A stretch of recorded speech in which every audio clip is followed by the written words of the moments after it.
Muito bem, iniciando então o estudo do nosso dia de hoje, nós vamos estudar o Livro dos Espíritos, livro primeiro, As Causas Primárias.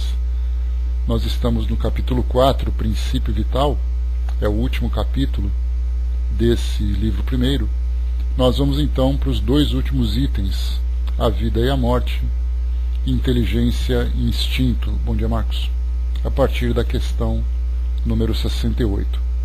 Nós vimos no nosso encontro anterior, no primeiro item, a diferença entre seres orgânicos e inorgânicos. Bom, quando nós falamos sobre vida, estudando um pouco de biologia, a gente volta no tempo e começa a entender o pensamento daqueles primeiros homens, que se dedicavam ao estudo da ciência, e o conceito de vida era muito diferente. Por exemplo, quando nós falamos sobre os três reinos, simplesmente havia o reino mineral, vegetal e animal. Mineral era aquilo que parecia uma pedra, vegetal é aquilo que parecia uma planta, e o animal é aquilo que parecia um ser que se movia. De lá para cá, passados esses séculos e mais séculos, nós tivemos um aprofundamento desse conhecimento, começamos a conhecer seres, através dos nossos aparelhos, começamos a ver mais detalhes sobre cada um deles, tivemos então ali aquela separação de cada um dos reinos dentro daquela classificação taxonômica, e estamos ainda brigando para tentar entender a diferença exatamente do que é aquilo que é vivo, o que é aquilo que é vivo e aquilo que não é vivo.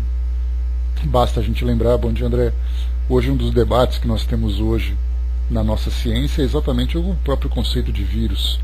Para uns o vírus é um ser vivo, para outros ele ainda é considerado naquele intermédio do mineral. Então não se sabe ainda, não se foi definido ainda exatamente o que é um ser vivo ou o que não é. Mas a partir do momento em que nós fizemos estudos, começamos a ver, pelo menos agora de modo mais claro, aquilo que pode ser considerado como um ser vivo, inevitavelmente nós entramos num outro conceito. Se aquele ser é vivo, ele então vai se submeter a um processo de morte, que seria o fim da sua vida. E aí então começamos um outro debate, para entender exatamente quando começa a vida, quando termina a vida. Porque, conforme nós veremos aqui nas colocações de Kardec, que traz para nós um conceito antigo, daquela época, do século XIX, nós veremos que a visão das causas de morte também já foi modificada. Então, inicialmente, nós temos na questão 68. Qual é a causa da morte dos seres orgânicos? A resposta dos espíritos, bastante simples: a exaustão dos órgãos. E aí então, a partir dessa resposta, também dentro desse campo da biologia que nós estudamos, começamos a entender a complexidade do funcionamento dos organismos. Nós começamos a entender um pouco sobre o seu nascimento, a forma como ele se desenvolve, a forma como ele se reproduz, o funcionamento do seu metabolismo, o seu crescimento. Depois começamos a perceber também a sua degeneração, até chegar definitivamente na função ali na parte dos órgãos, na morte propriamente dita dos órgãos e do corpo, do organismo como um todo. Bom dia, Ajuda. Então essa resposta dos espíritos, que diz para nós simplesmente a exaustão dos órgãos, é uma resposta correta. Não houve um aprofundamento. Kardec trouxe para nós no livro A Gênese informações sobre o processo de vida, o processo de destruição dos seres, a criação do universo, de um modo muito simplificado, mas para nós, muito mais do que entendermos o que é a morte a partir da visão biológica, é entendermos também a morte a partir da visão espiritual. Bom dia, professor. Porque nós temos a morte vista a partir de várias perspectivas. Então nós temos a morte a partir da biologia, a morte a partir da filosofia, a morte a partir da religião. Cada um procurando entender ali, ou dar a sua visão desse processo. O que nós começamos a ver inicialmente, seguindo exatamente esse processo pedagógico que Kardec colocou para nós aqui, né, trazendo para nós ali uma conexão entre os assuntos. Primeiro ele falou então dos seres vivos e dos seres não vivos. Se os seres estão vivos, então esses seres vão morrer. Como é que nós vamos entender essa morte? Depois nós perceberemos que, falando um pouco sobre essa questão da morte daquele organismo, a questão fica: o que acontece com aquele princípio vital que estava ali presente? O que acontece com aquele princípio inteligente que estava ali presente? Então depois os espíritos, Kardec volta a perguntar para nós: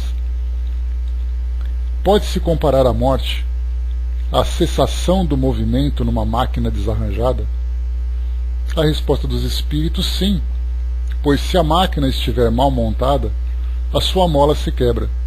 Se o corpo estiver doente, a vida se esvai.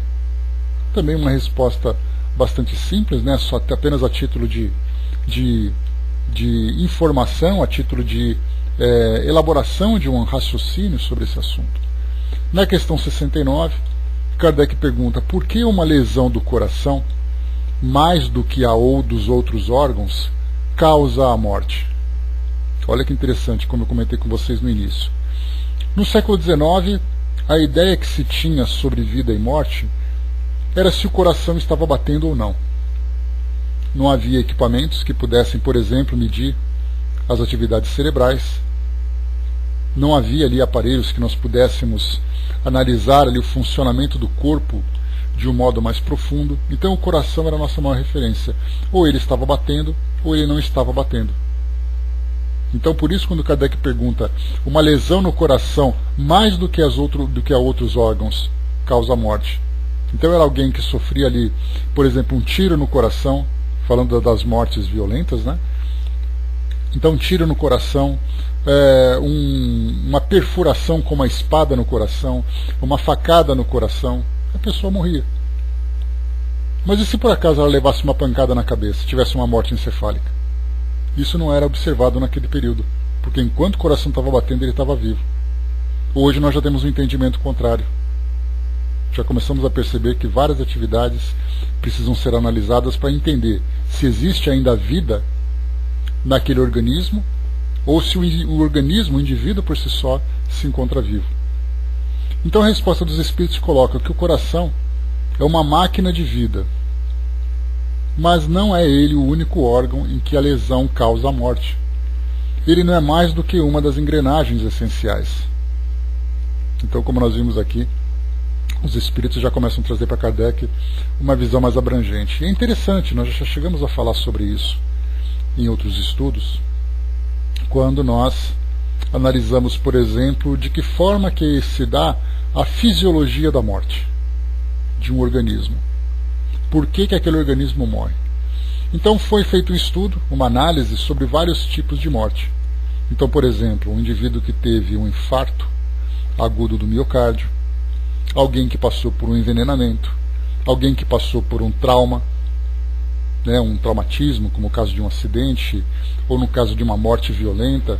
Então foi analisado que, por exemplo, no caso de um envenenamento, aquele veneno então vai provocar destruição de tecidos, vai afetar o metabolismo, vai afetar órgãos e que, por consequência, vai levar à falência do organismo como um todo. No caso de um traumatismo, dependendo de onde acontece esse trauma, vai prejudicar a circulação, vai prejudicar os impulsos nervosos, vai prejudicar a alimentação das células, respiração das células. Então cada tipo de morte foi trazendo para nós ali uma visão diferente. Ela pode começar num determinado ponto e ela acaba biologicamente, né, na parada cardiorrespiratória. Mas nós temos ali outros processos que vão acontecendo, que precisavam então naquela época de um estudo mais aprofundado, que hoje a nossa ciência também faz esse estudo, né? Só que agora, como a gente tem, por exemplo, no caso desses debates que nós temos na atualidade sobre doação de órgãos, né? Bom dia, Marião. Sobre doação de órgãos, né? A pergunta é, né, quando que o indivíduo realmente pode ser considerado como morto? E aí são feitos vários estudos, é uma banca examinadora, nós percebemos que não é definitivo. Precisamos ali ter uma junta médica para poder constatar que o indivíduo realmente morreu. Diferentemente de uma morte que acontece de um modo mais patente, que pode ser identificado, por exemplo, no local onde o indivíduo está, no acidente que ele teve, dentro de uma ambulância, onde ele se encontra sendo transportado. Mas a sutileza, né, do funcionamento do organismo precisa então de um cuidado mais específico. No passado eu colocava um espelho na frente das narinas da pessoa para ver se o espelho embaçava. Então ouvia-se o coração e colocava o espelho para saber se ele respirava ou não. Ali já podia constatar a morte. Temos os casos que nós vamos estudar sobre pessoas que passam pelo processo de morte aparente. Naquele processo de catalepsia. Não temos até hoje ainda esse problema de pessoas que são sepultadas vivas, mas passando por aquele processo de morte aparente. Então até hoje nós encontramos ainda dificuldades, a menos que o indivíduo esteja realmente cercado por toda a tecnologia que hoje a medicina dispõe para fazer um julgamento claro sobre o seu estado.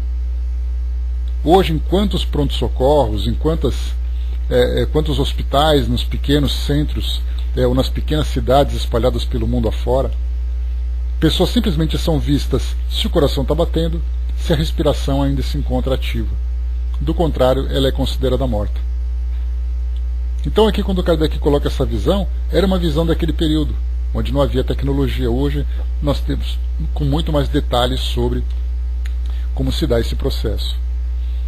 Na questão 70, a gente passa rápido, né, porque é apenas uma análise sobre tudo isso. Depois eu vou trazer para vocês aqui um pequeno texto, e aí a gente segue em frente, dando sequência no nosso trabalho. Na questão número 70, em que se transformam a matéria e o princípio vital dos seres orgânicos após a morte. Então aí Kardec já começa a entrar agora, tendo uma visão muito mais metafísica, porque fisicamente nós vemos que o organismo morre, mas e aquilo que mantém ele vivo? E aquele princípio inteligente que se encontra ali, no caso dos seres mais complexos? Porque no caso de uma planta, por exemplo, nós temos ali, sabemos que aquela planta se encontra viva, mas aí então, passando por aquele processo onde ela já não pode mais ser sustentada, alguma coisa a mantinha viva. Quando a matéria então é destruída, o que acontece com essa coisa que a mantinha viva? Então já começamos a ter uma visão que vai além simplesmente da matéria. Quando Kardec perguntou então em que se transformam a matéria e o princípio vital dos seres orgânicos após a morte, ele coloca para nós: a matéria inerte se decompõe e vai formar novos seres. O princípio vital retorna à massa. Vamos aqui agora a análise de Kardec sobre isso.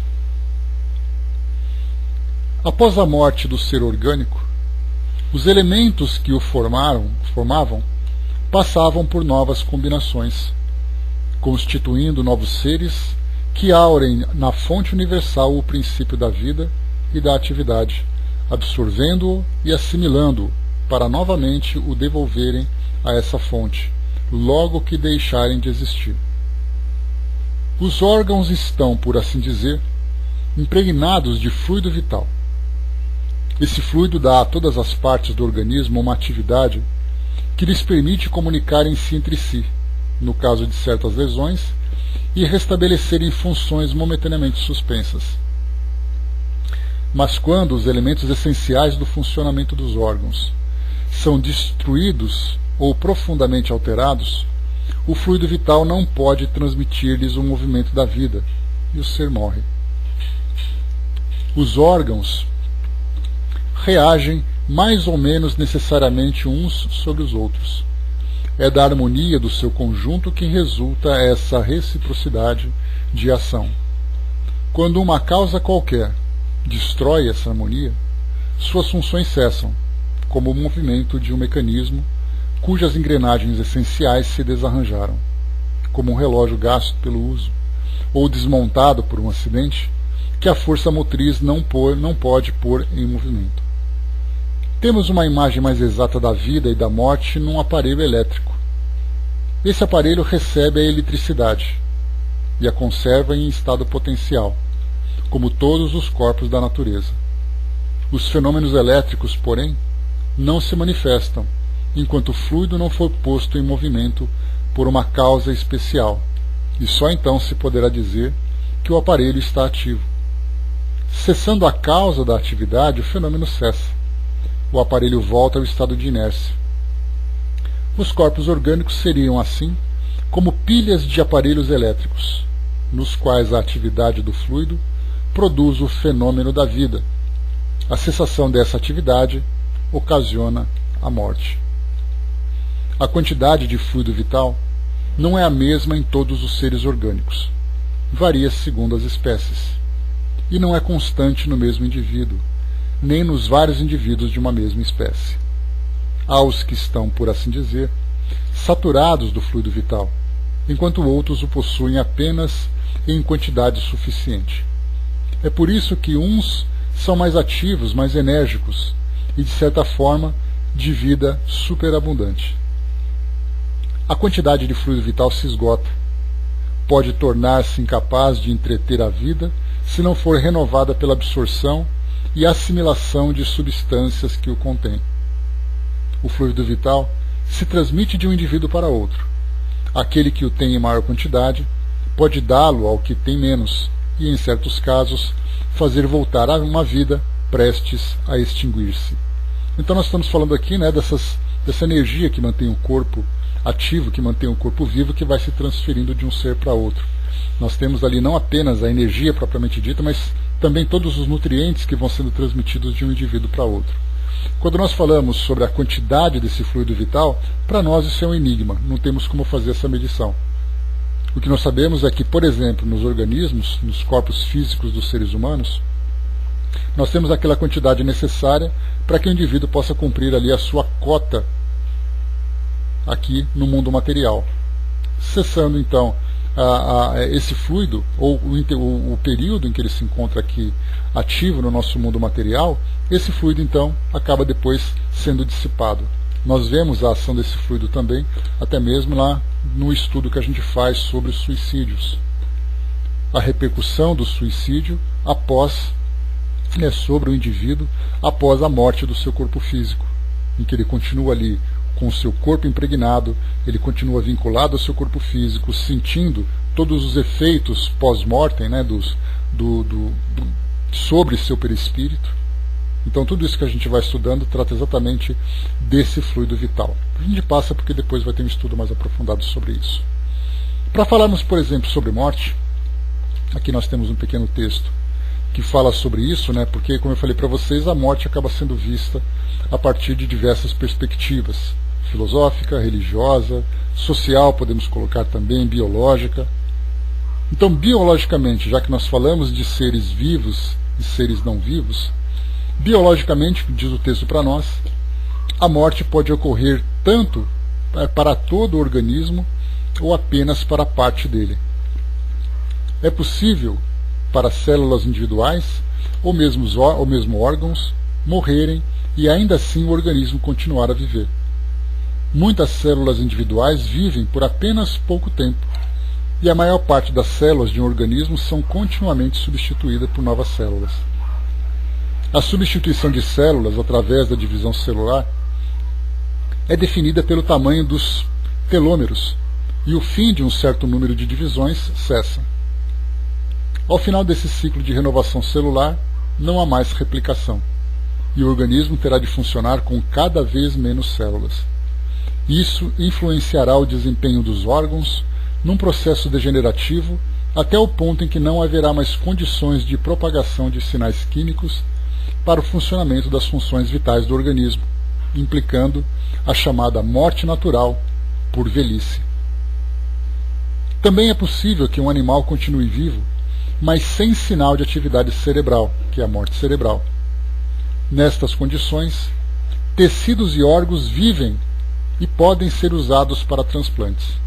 Porém, nesse caso, os tecidos sobreviventes precisam ser removidos e transplantados rapidamente, ou morrerão também.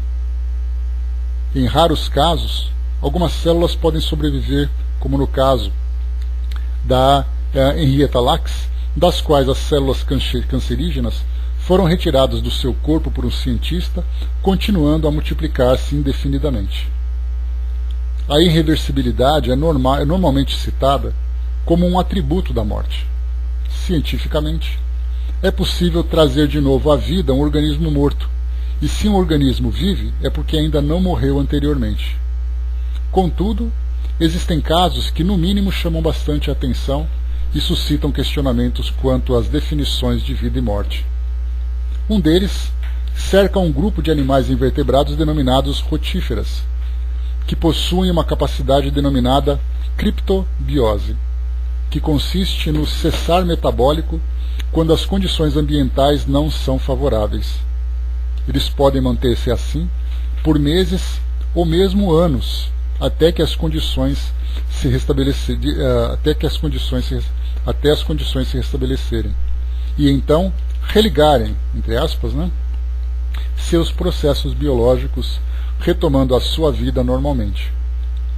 Se o conceito de morte for entendido em tais paralisações metabólicas, esses animais literalmente morrem e depois renascem. Igualmente, ovos de camarões desidratados são incluídos em kits de microscopia para laboratórios didáticos e assim podem permanecer por mais de 5 anos. Quando imersos em salmoura adequada, hidratando-se, desenvolve-se plenamente e geram em poucas semanas camarões crescidos, implicando um literal processo de ressurreição de tais ovos. O caso limite é o do vírus, que até hoje permanece cientificamente exatamente sobre a fronteira que separa os seres vivos dos não vivos, e por tal traz muito trabalho aos taxonomistas. Muitas pessoas não acreditam que a morte física é sempre e necessariamente irreversível, enquanto outras acreditam em ressurreição do espírito ou do corpo.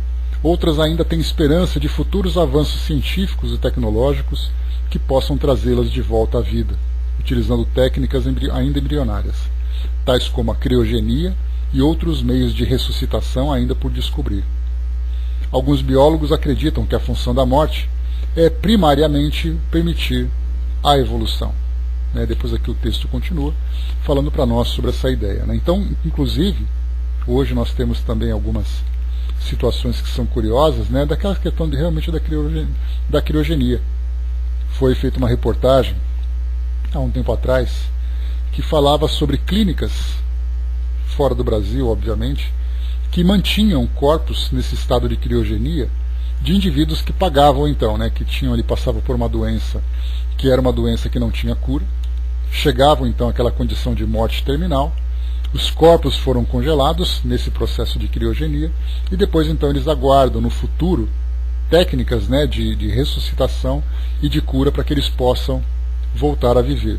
Temos inclusive outros casos em que cabeças são guardadas congeladas para que possam ser implantadas em novos corpos, para que o indivíduo volte à vida no mundo material.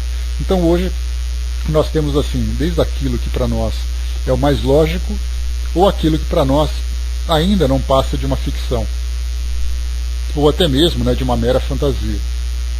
Mas o que importa para nós, nesse ponto, é que ainda aqui no nosso mundo material, a visão da vida e da morte diz respeito ainda e exclusivamente ao corpo físico. E as pessoas não pensam no elemento que utiliza esse corpo, nesse princípio inteligente que habita esse corpo. Então, esse texto traz para nós aqui alguns detalhes, algumas situações, do quanto ainda nós temos que aprender sobre esse processo da manutenção da vida biológica e realmente o momento em que cessa a morte física. Depois nós temos aqui então, entrando para outro texto, falando agora sobre o item número 3, na questão número 71, a inteligência e o instinto. É o item número 3 para concluirmos aqui então esse nosso primeiro livro. Kardec fala sobre esses dois elementos que são importantes, porque vai tratar nesse caso sobre a própria evolução do ser. O ser inicialmente age por instinto e depois ele começa a manifestar a sua inteligência. Ou a pergunta seria, os dois ocorrem simultaneamente? Ou um segue-se ao outro? O que nós podemos entender com inteligência e o que nós podemos entender como instinto? Ainda isso também faz parte de debates interessantes na atualidade, onde nós temos a psicologia falando sobre isso. Nós temos hoje vários outros estudos dentro da filosofia também tratando desses dois temas. Kardec pergunta na questão número 71: a inteligência é um atributo do princípio vital? Ou seja, um ser vivo, ele necessariamente é um ser inteligente? A resposta dos espíritos: não, pois as plantas vivem e não pensam, não tendo mais do que a vida orgânica. A inteligência e a matéria são independentes, pois um corpo pode viver sem inteligência, mas a inteligência não pode manifestar-se por meio de órgãos materiais. Somente a união com o espírito dá a inteligência à matéria animalizada. Também hoje, nós temos aquela ideia de que a inteligência ela é um atributo da matéria e não um atributo do ser, um atributo do espírito. Isso porque a nossa visão materialista ainda traz para nós esse entendimento. Quando se fala sobre a vida como um atributo da matéria, nós temos, por exemplo, a análise que se faz sobre cérebros de pessoas muito inteligentes. Einstein, após a sua desencarnação, teve o cérebro então fatiado e depois estudado para saber exatamente por que ele era um homem tão inteligente, o que ele tinha no seu cérebro que o colocava dessa forma. São feitos estudos com ressonância magnética, com tomografia computadorizada, para poder entender exatamente o que se passa no cérebro de um indivíduo inteligente. Crianças superdotadas também são estudadas para saber exatamente por que elas são tão inteligentes. Mas aí perceberam que era só instinto, Hermes, era isso?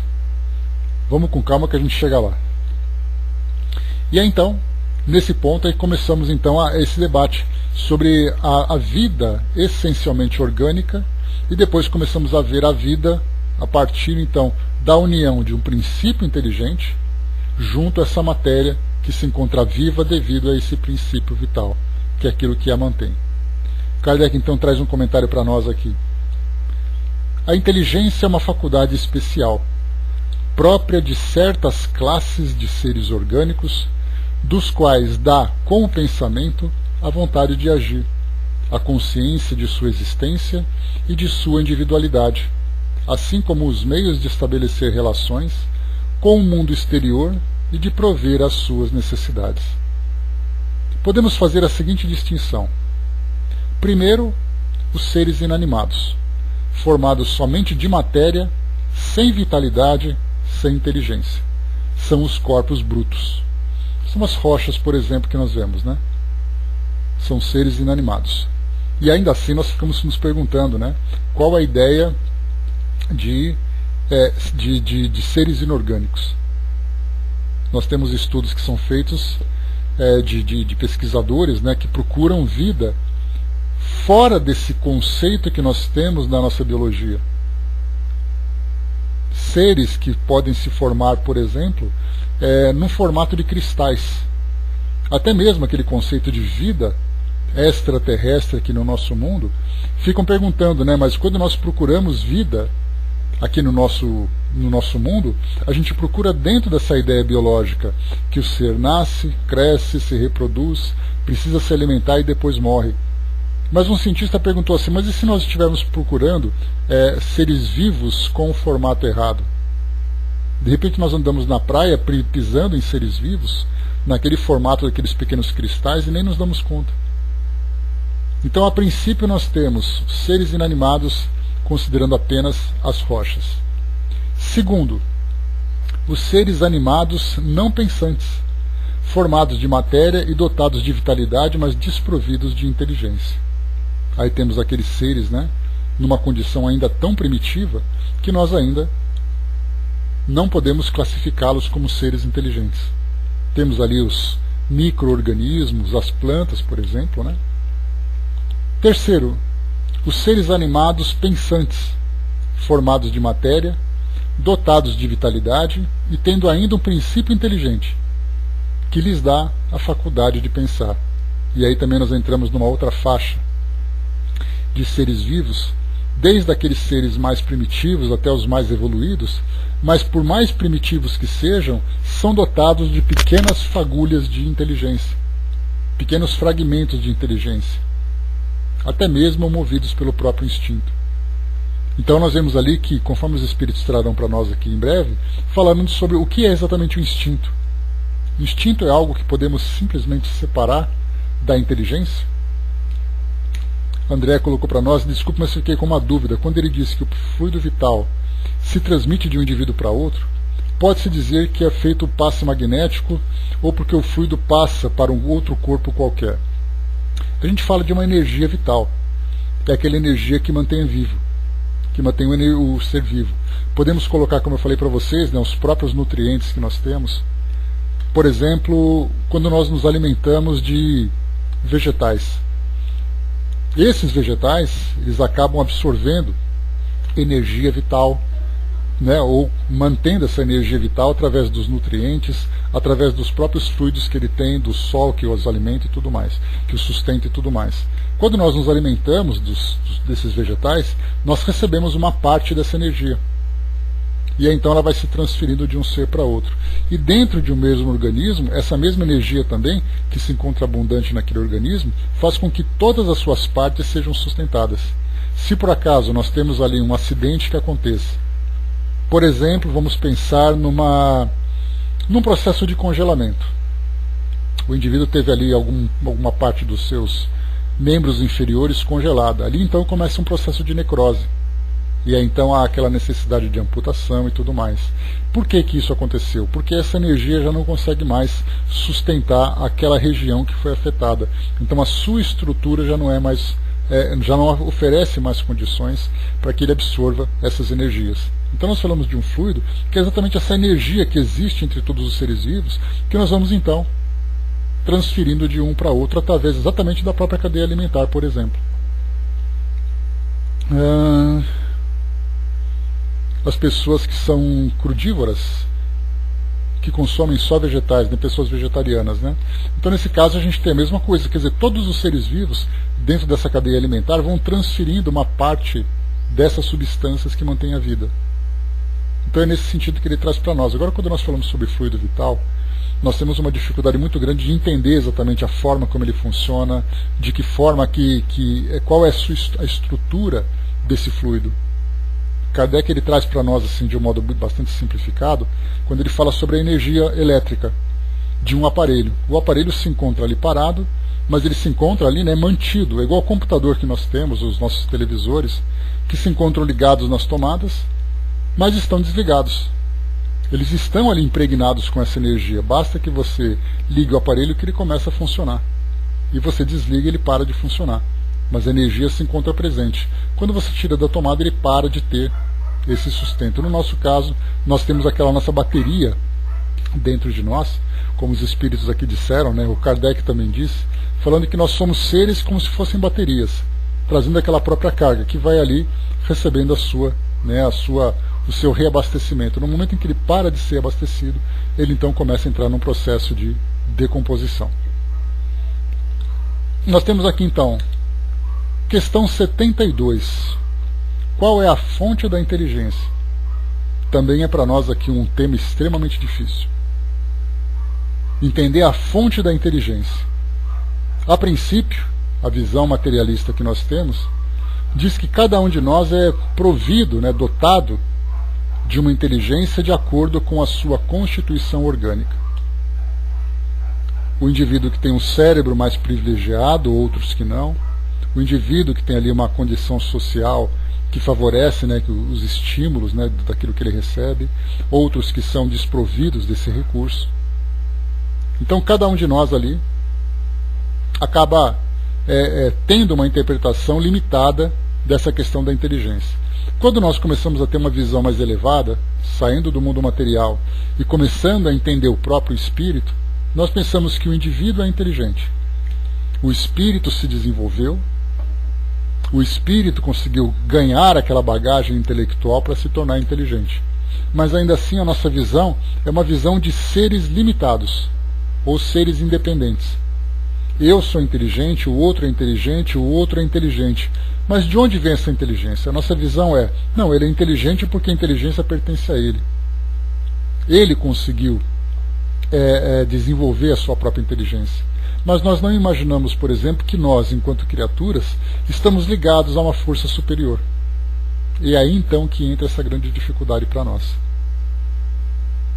Porque pensarmos que nós não somos seres independentes, mas somos seres dependentes de algo superior, é algo que foge da nossa compreensão. Tanto que Kardec coloca nessa questão 72, qual é a fonte da inteligência?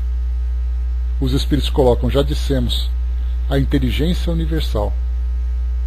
E aí pensarmos que nós estamos vinculados a uma inteligência universal. Que nós não somos seres completamente independentes, dotados de algo que pertence simplesmente a nós mesmos. Até a ideia que nós colocamos de pensarmos que nós estamos vivos, mas que a vida não nos pertence. Que nós somos dotados dessa capacidade de estar vivos.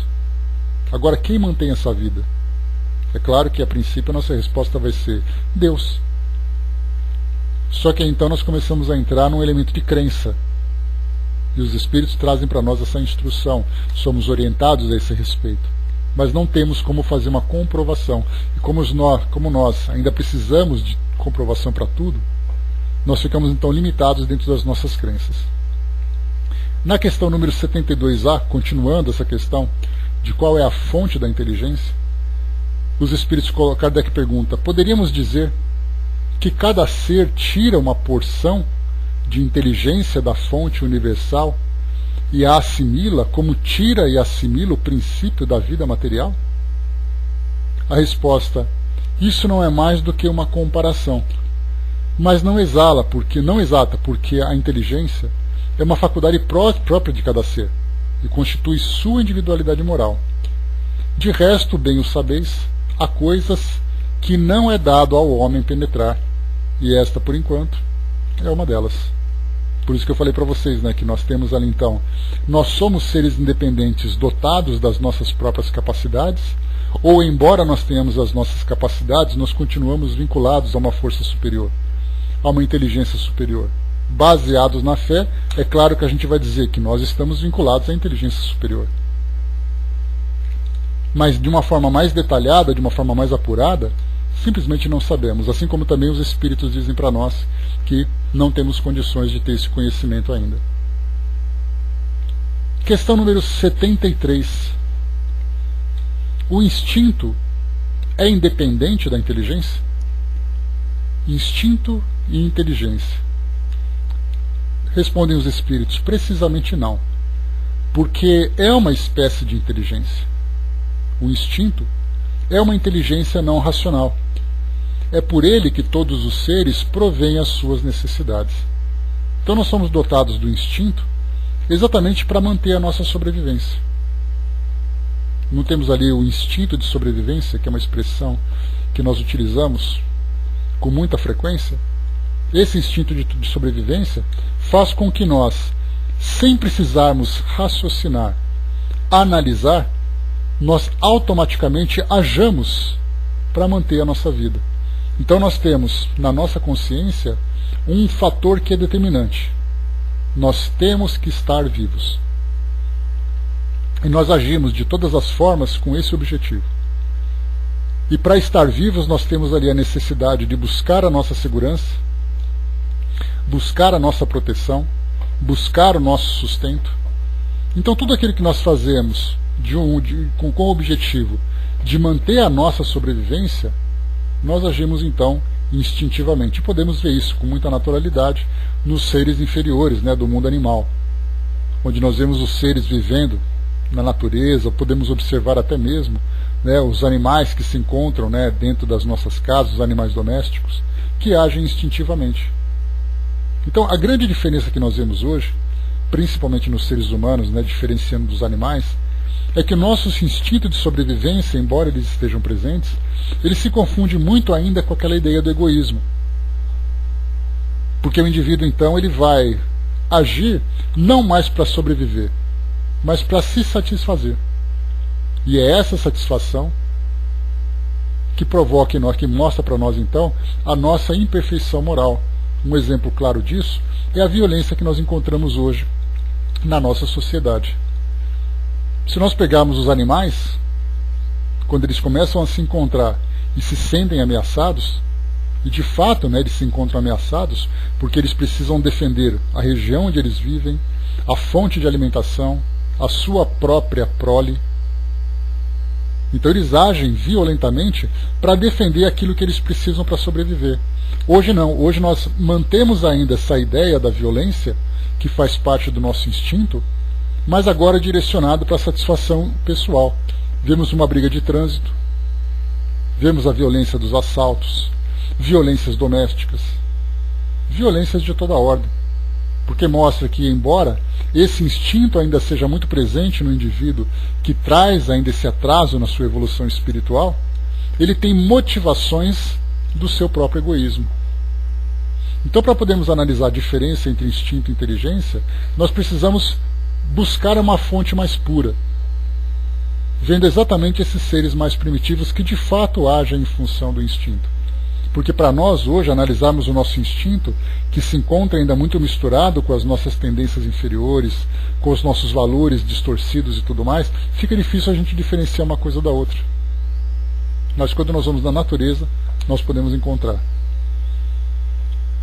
O Chiquitá colocou: o instinto seria uma espécie de regra.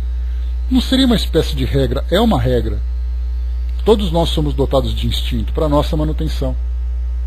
Aí nós podemos pensar, mas quer dizer que os espíritos superiores ainda são movidos pelo instinto? Nós podemos dizer que os espíritos superiores são capazes de ter um controle absoluto sobre os seus instintos.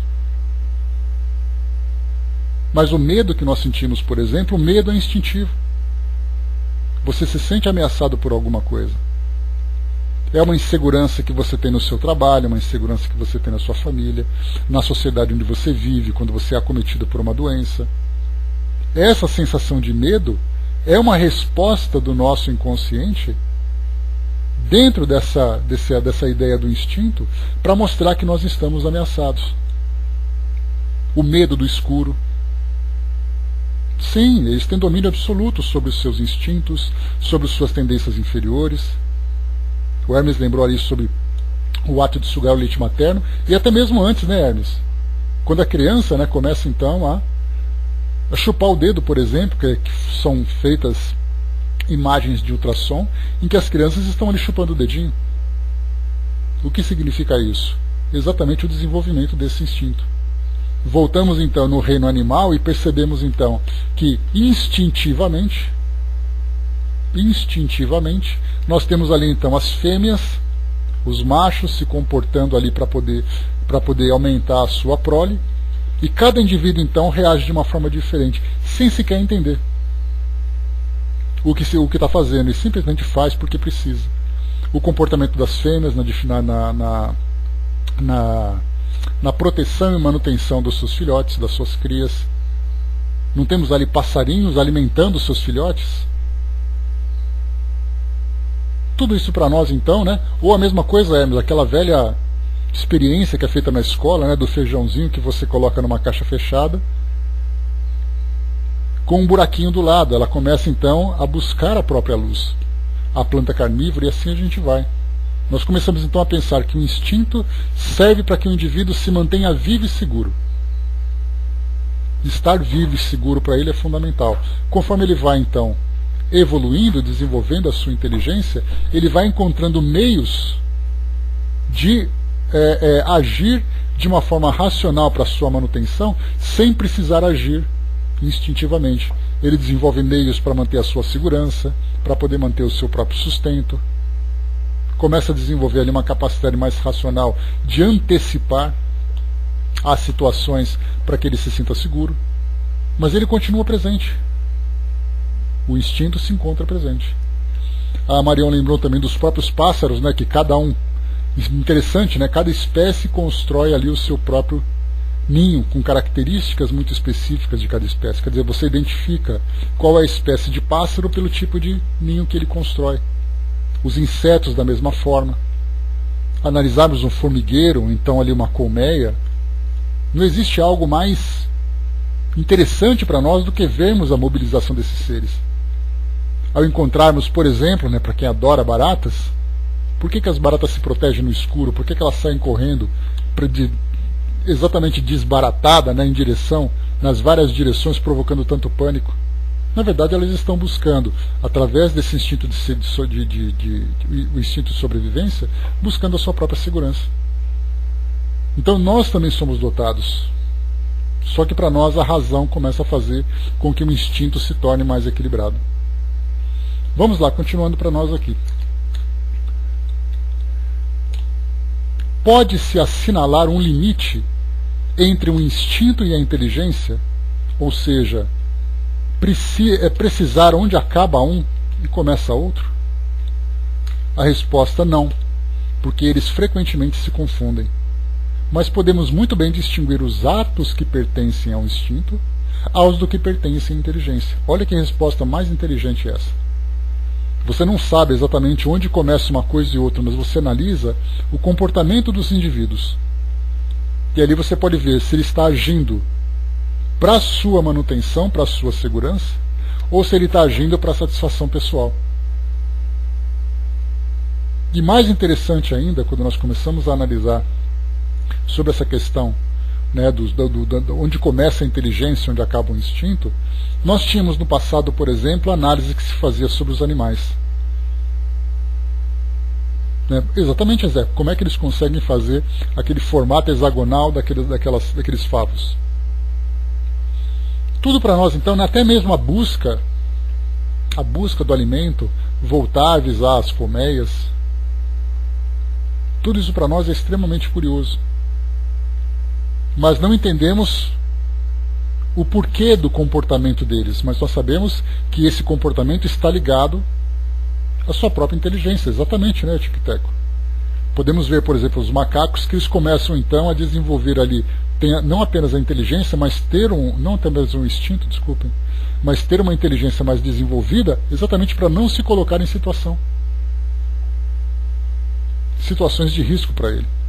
Então, no passado, como eu dizia, os animais eram vistos como seres desprovidos de alma. Daí então a grande tranquilidade que se tinha com relação ao comportamento carnívoro das pessoas. Você pode matar o animal para você se alimentar da carne que ele fornece, e você não sente nenhuma culpa porque ele é um ser desprovido de alma. E aí então nós começamos a ver isso já de uns anos para cá, desses últimos anos. Começamos a perceber, por exemplo, nos estudos, né, das faculdades de veterinária, também ali nos cursos de pós-graduação falando sobre psicologia animal, analisando o comportamento inteligente não apenas daqueles animais mais evoluídos, como é o caso, por exemplo, dos chimpanzés, dos símios, né, dos macacos de um modo geral, dos primatas de um modo geral. Mas começamos a ver também o comportamento dos animais domésticos.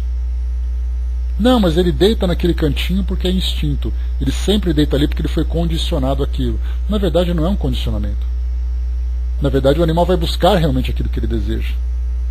Se por acaso o animal deita no sol porque ele está com calor, se ele está com frio, ou ele busca um lugar quente, não é apenas uma questão de instinto, é uma questão de buscar realmente aquilo que ele deseja.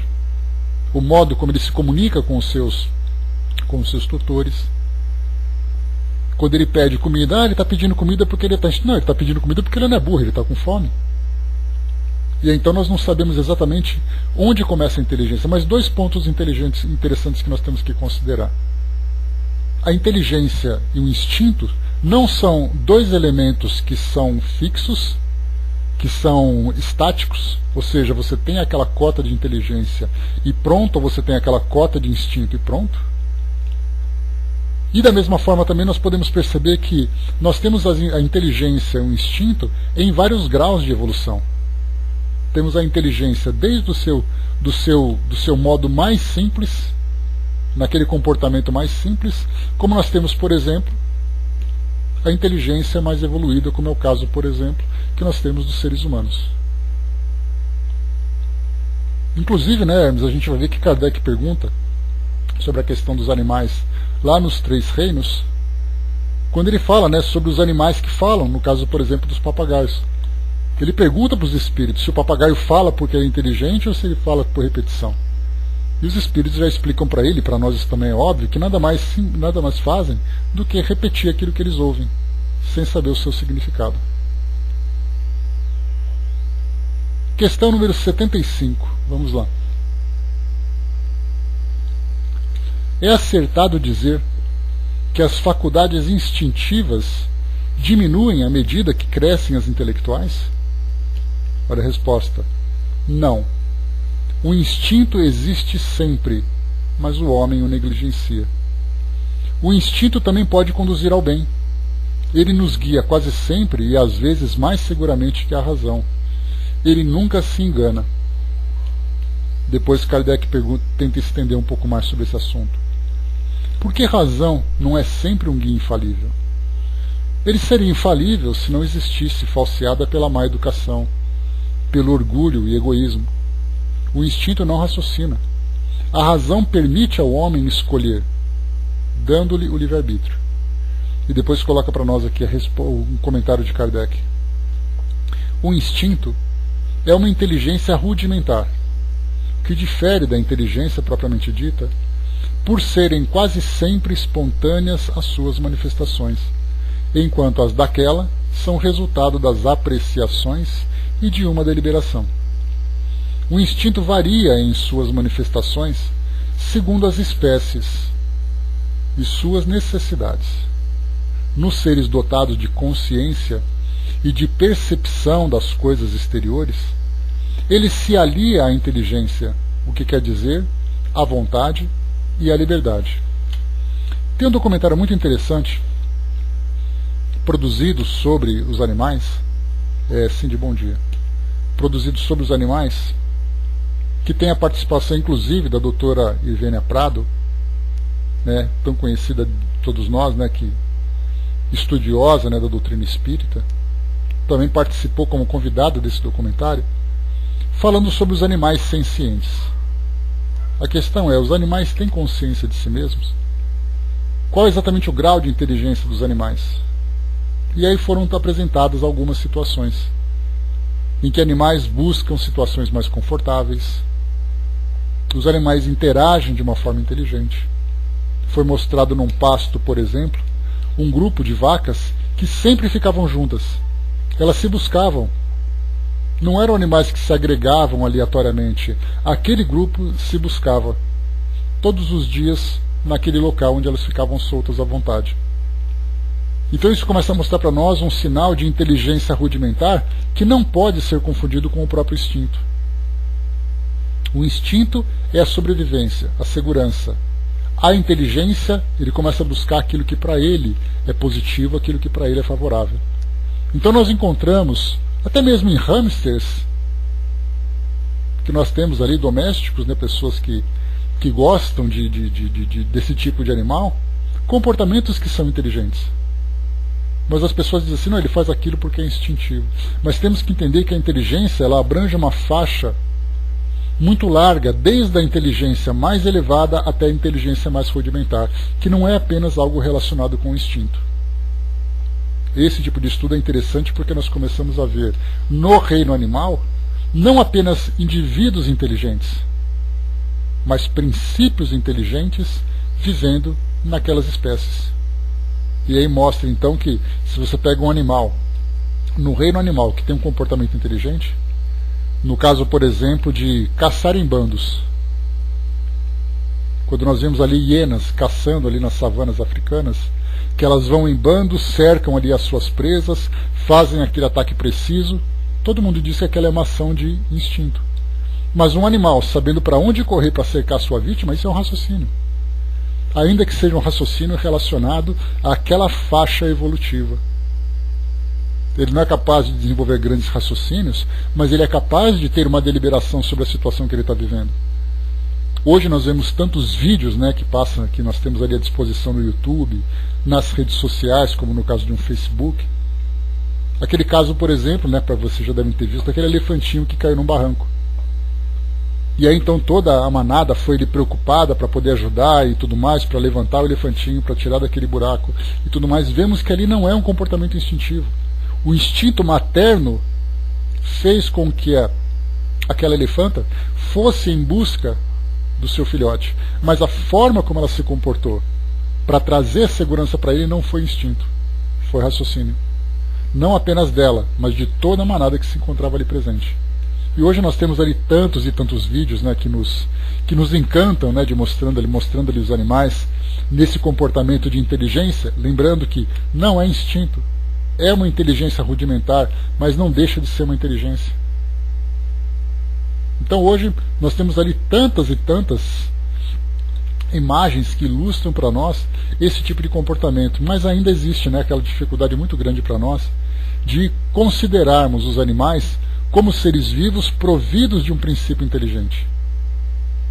Kardec inclusive chama de princípio inteligente ou espírito animal, diferenciando do espírito humano, mas ele chama de espírito animal. Isso lá no livro A Gênese. E quando ele fala sobre espírito animal, não importa se é animal ou se é humano, nós estamos falando de um espírito. E aí então nós começamos até a fazer os estudos dentro da própria doutrina para falar sobre a vida dos animais no mundo espiritual. De que modo que esses animais se comportam? O que acontece com esses seres? De onde eles vêm? Para onde eles vão? De que forma que eles existem fora da matéria? Nós temos poucas informações sobre isso, e essas poucas informações se encontram, né, dispersas em várias obras, que falam assim de passagem, né, en passant, sobre a vida dos animais. Não temos nada específico sobre isso. Mas então nós ficamos naquela ideia, né, de será que existem? Será que não existem? Se existem, como é que eles vivem? Será que eles interagem conosco? E aí então são tantas as dúvidas, exatamente porque nas bases doutrinárias nós temos poucas informações sobre esse tema. E até porque, como nós lembramos, Kardec não teve a preocupação de trazer para nós, de uma forma mais aprofundada, informações sobre os animais, porque o grande desafio que ele tinha na sua época era fazer com que nós, seres humanos, nos esclarecêssemos sobre a nossa realidade espiritual. E não falar sobre a vida dos animais, para falar sobre a vida dos elementais, das plantas, nada. Nós éramos o foco. Mas Kardec fez ali a sua pergunta, os espíritos responderam de modo muito superficial, apenas para poder ajudar com os esclarecimentos mais básicos, mas o foco era exatamente. Né? Não, então, por isso, Hermes, nós temos ali então André Luiz, nós temos Manuel Filomeno de Miranda, nós temos Camilo, que nós estudamos Memória de um Suicida, falando sobre os animais. Por isso eu falei, eles fazem referência a esses animais, mas não tem um estudo aprofundado sobre isso, específico sobre os animais. Quando nós pegamos palestras, como no caso, né, da doutora Ivênia Prada, eu acho que eu falei Prado, né? Nós temos ali então, nas palestras dela, ela utiliza muitas dessas citações. E dessas citações são simplesmente referências, mas não são estudos aprofundados sobre isso. Se nós pudéssemos fazer, por exemplo, utilizando esse controle universal dos ensinos dos espíritos, fica a sugestão, né, grupos de veterinários espíritas que se juntassem para poder consultar os espíritos usando a mesma metodologia sobre a vida dos animais, certamente nós teríamos ali uma informação significativa. Falando sobre a evolução dos espíritos, Andréa, desde a criação dos espíritos até a evolução, se eu não me engano nesse trecho, não me lembro agora assim precisamente. Dudu lembrou também, né, a gente tem inteligência e carregamos um instinto ainda selvagem de tempos pretéritos, né, evoluir demora e nós continuaremos ainda, né? Porque o instinto ainda existe. O que nós temos é o controle sobre esse instinto. E nesse caso, né, dado o nosso grau de evolução, esse nosso instinto se manifesta ainda de uma forma muito embrutecida, mas o importante é lembrar que, de um modo geral, nós somos muito passionais para fazermos julgamentos. Então nós dizemos assim, né, que nós nos comportamos piores do que os animais. Irvênia, essa aqui é bem conhecida.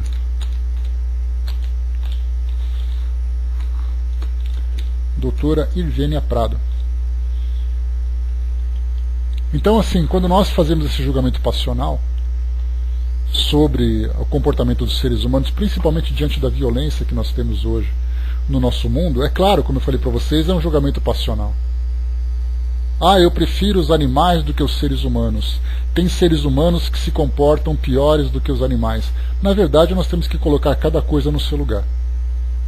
Que nós temos ainda instintos, e pelo fato de nós sermos seres mais evoluídos intelectualmente, nós parecemos mais cruéis. Mas se nós quisermos saber exatamente qual é o comportamento dos animais, vamos fazer o seguinte: nós pegamos todas as pessoas que têm essa visão dessa natureza e vamos colocar para fazer um passeio lá no centro da África. Ali nós vamos ver exatamente qual é o comportamento animal instintivo,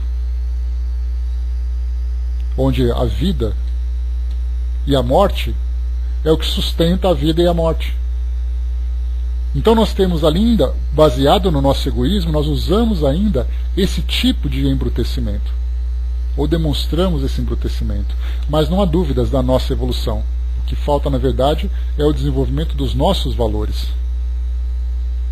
Transformarmos o egoísmo naquele sentimento de fraternidade, naquele sentimento de universalidade.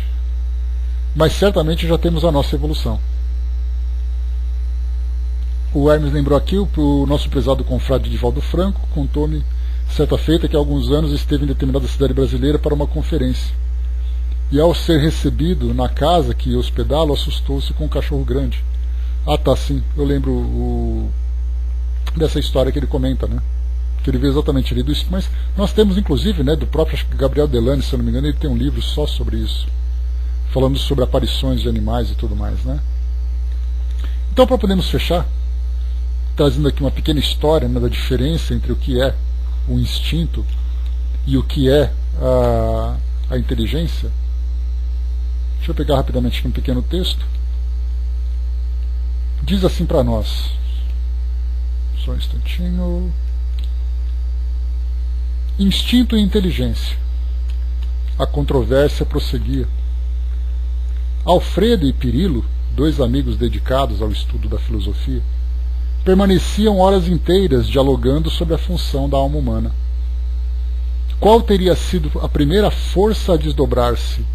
Primeiro, né, na criatura criada por Deus pela sabedoria divina. O instinto ou a inteligência? Alfredo admitia que a inteligência teria a prioridade, enquanto Pirilo acreditava que o instinto teria sido o começo das tarefas da alma humana.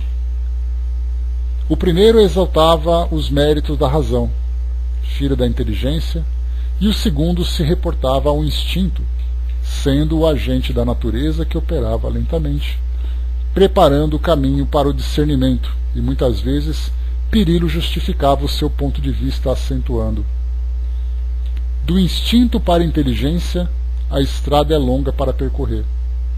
De forma em forma, ou de experiência em experiência, o instinto vai despindo a própria inferioridade, ou perdendo os impulsos selvagens, até conquistar a inteligência que o conduzirá ao discernimento e à razão. Por isso é que devemos usar de muita tolerância e paciência de uns para com os outros, porque muitos irmãos se fazem delinquentes por excesso de agressividade, pelo estado de aprendizado deficitário em que se encontram. Alfredo ouvia, esboçando gestos de incredulidade, até que um dia propôs ao amigo: façamos uma experiência em que provarei a você que a educação cultivada pela inteligência dispensa todas as afirmativas que colocam o instinto na base. Demonstrarei que basta educar a inteligência e todo o primitivismo do instinto desapareça. E continuou: compraremos um gato comum, em cuja impulsividade o instinto esteja reinando. O gato ficará em minha casa e me disponho a educá-lo esmeradamente. Daqui a um ano convidarei você para almoçarmos juntos, e o animal por-se-á com as características de um menino carinhosamente preparando para a vida social. Concordaram ambos com o empreendimento, e Alfredo levou o felino para sua própria residência. Decorrido um ano, Alfredo solicitava a presença de Pirilo para o almoço do dia seguinte e comunicou: você verá o prodígio da educação. O gato assimilou todos os meus ensinos. Tem os hábitos de um rapaz de certo nível intelectual. Pirilo aceitou o convite com satisfação e, na hora aprazada pela manhã do dia imediato, ei-lo com Alfredo na sala de estar. O dono da casa trouxe o gato ao exame do amigo. O visitante ficou encantado. O felino obedecia a todas as ordens do dono. Sentava-se, erguia-se sobre as patas dianteiras e retornava à posição certa, atendendo ao pedido do educador. Ao almoço, alimentava-se em prato especial, levando a comida com a patinha direita. Tomada a refeição, disse Alfredo entusiasmado: Você viu, Plínio? Você viu, Pirilo? A superioridade da inteligência educada sobre o instinto? Estou vendo, respondeu o amigo. Foi o momento em que Pirilo voltou a palavra e pediu ao companheiro que fechasse as portas do aposento em que se achavam e pediu licença para ver até que ponto chegaria o experimento do bichano. Alfredo apoiou a solicitação de Pirilo, e Pirilo, enfiando a mão direita em um dos bolsos do paletó, tirou dali uma caixinha, da qual escapou um rato pequeno, que saltou para a mesa, saltitando e correndo qual se estivesse sedento de liberdade. Bastou isso, e o gato pulou apressado, perseguindo o rato e quebrando todas as peças em que o almoço fora servido, até que pegou o animalzinho e pôs a devorá-lo à vista dos amigos espantados. Foi quando Pirilo dirigiu-se a Alfredo perguntando: Você vê? O poder do instinto que antecede a inteligência e a educação? Alfredo sorriu com desapontamento. Então esse aqui é um texto muito bacana que mostra exatamente que o instinto sempre estará presente. A inteligência vai desenvolvendo tendo controle sobre o instinto, mas ele ainda é dominante. Então nós vimos aqui, nesse texto, estudando de uma forma bastante simples, bastante superficial, de que modo que nós podemos diferenciar aquilo que é instinto e aquilo que é inteligência. E isso, para nós, nos ajuda a ter dois entendimentos. Primeiro, sobre os indivíduos que ainda têm o instinto ainda muito patente na sua personalidade, somado, inclusive, com os valores distorcidos, com os valores primitivos. E temos também a ideia depois de estudarmos a parte dos animais, onde nós vemos ali o princípio inteligente, ainda que se apresentando de uma forma primitiva, se encontra presente, não simplesmente seres animados sem qualquer tipo de consciência ou de princípio de inteligência. Fechando então por aqui, pessoal, nosso estudo de hoje, nós concluímos aqui o nosso estudo sobre esse tema do princípio vital, aqui do item número 4 desse nosso livro primeiro, e depois, na semana que vem, nós iniciaremos o livro segundo, Mundo Espírita ou dos Espíritos. E aí nós estudaremos então, saindo dessa parte do nosso mundo material, entrando agora no mundo espiritual, conhecendo os espíritos, então aqui capítulo 1 dos espíritos, capítulo 2, encarnação dos espíritos, retorno da vida corpórea à vida espiritual, pluralidade das existências, considerações sobre a pluralidade das existências, da vida espírita, retorno à vida corporal, emancipação da alma, intervenção dos espíritos no mundo corpóreo, ocupações e missões dos espíritos, depois os três reinos, Kardec dando aquela palhinha sobre a vida dos seres mais primitivos. Então a gente lembra que esse livro segundo, ele é a base para aquele que foi o seu desdobramento, que é o livro dos médiuns. Então vamos tentar entender um pouquinho mais sobre o espírito e todas as suas ações, no mundo físico, no mundo material, a sua vinda, a sua partida, suas influências, enfim, tudo aquilo que diz respeito ao princípio inteligente, que são os espíritos. Então, fechando por aqui o nosso estudo de hoje.